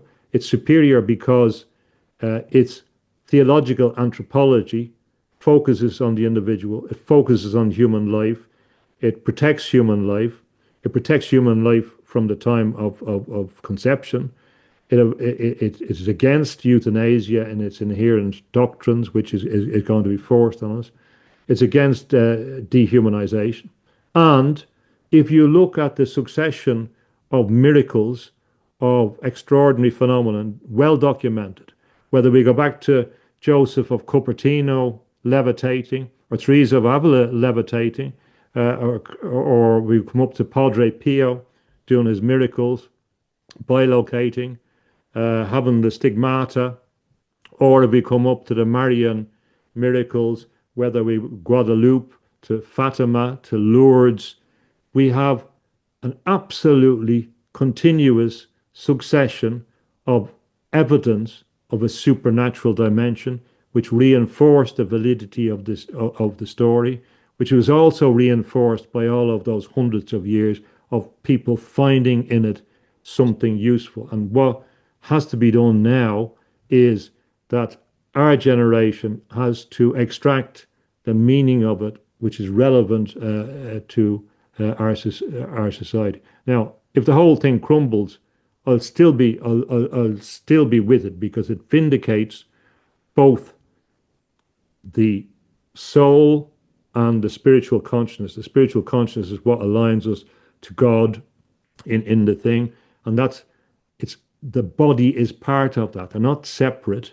The body and soul are incorporated, and in that there's a superior description of who we are in the ideas of we have intellectus and ratio as part of mens, which is in your soul and things which explains your intuition, your ability, and that's much better than the nonsense about vague kind of consciousness that happened and that. I believe that it's the loss of the idea of the soul, as some people are more writing about, the soul embedded in a total cosmology, which C.S. Lewis talks about the discarded image, that we've cut off all of these things, that leaves us vulnerable to the nonsense that scientists are coming up with as if they're coming up with something great when people understood these things intuitively and naturally and socially for hundreds of years in Europe. So I believe that the essence of Christianity is the significance of the incarnation, which vindicates the human form for whatever cosmic reasons it needs to be so. It vindicates our own incarnation. It tells us about what our spiritual consciousness is and how what son it should orientate to. And it gives us guidelines which reflect guidelines in other traditions, but these are the guidelines to maintain that connection. Love your neighbor, love God, whatever, and have a conception. And to apply those in relation to our neighbor in a horizontal and a face-to-face context and how we meet them and the good Samaritan, etc., to apply individually, not just rely on social systems to do or people to achieve social systems with violence to do it, to do ourselves. And I believe it's much more flexible. It has allowed people in its early days to have a good relationship with the earth as they did in Ireland. It's nonsense that Christianity destroyed. It was Christianity that destroyed the environment. It was industrialism and associated with a particular version of Protestantism that we could point a finger at, but it's not consistent with the Catholic tradition. So that would be the central argument that I would use, and that's going to be vindicated more as you are forced to be associated with technology, as they want to put implants in your body. Your notions of free will, etc., really come from a long theological anthropology that millions of people, thousands of people, hundreds of great writers have explained to us beforehand, and they've explained to us, what they're explaining is the implications of what Jesus said as applied to life. And that's what Dostoevsky realized, that you couldn't have a civilization in Russia without Christ. And he said even if Christ wasn't true, that it would be needed. And even when we see the Master and Margarita, it's a very interesting little point in this, when the figure that represents the devil is walking by and he hears the two guys on a bench discussing about Christ and, ridicule the idea that he existed. And the devil figure said, "Oh no, he did exist. You're wrong there. He did exist." Even the devil says that, as the devil does in the context of the stories or of possession that we have in the Bible, where even the demons can recognize Christ. That's why in the magical tradition, the occultists call on Jesus in that, because it's a real force, and we've led to believe that it's not in the context of spiritual warfare, the force that they're opposing is Christ, and the only force against the demonic force is Christ in that sense, and that's inherent in the tradition. So both the incarnation and both the evidence supremacy of Christ as the spiritual opponent who has control over demons, that's good enough for me because we're going to see a lot more demonic forces. And I'm no problem. I'm staying with Christ on that. The demons don't appeal to me. I believe in these forces. I believe that they're ontologically true, and I'm not going to mess about them. But I understand that the whole point of the ministry of Christ, a lot of it was against possession, which is why Dostoevsky would understand that this ideological possession that the revolutionaries had was very similar to demonic possession, if not demonic possession. So I don't know if that answers the Yeah, question. amen to that, James. Mm. Absolutely. James, where can people find you? By the way, guys, if you go in the description of this video, you're going to see a link to James's book and the links he's going to. Where can people find your Yeah, stuff? thanks. I have a website, jamestunney.com, and also I've started writing on Substack recently, a few months ago. So I'm putting articles up on that as well. So have a look at Substack while they're available and free. And they're the main sources you'll see from the website, other links as well. So thanks for that, Michael. Appreciate that. Yeah, 100%, James. James, thank you very much, sir. Thank you for your time tonight. It's a great pleasure to talk to you, and we went to a variety of places as the conversation free will. So I appreciate the opportunity and the platform. I've enjoyed our previous conversations, and I appreciate the opportunity and the support. So thanks very much to you, Michael. Yeah, thank you, James. Thank you. No problem.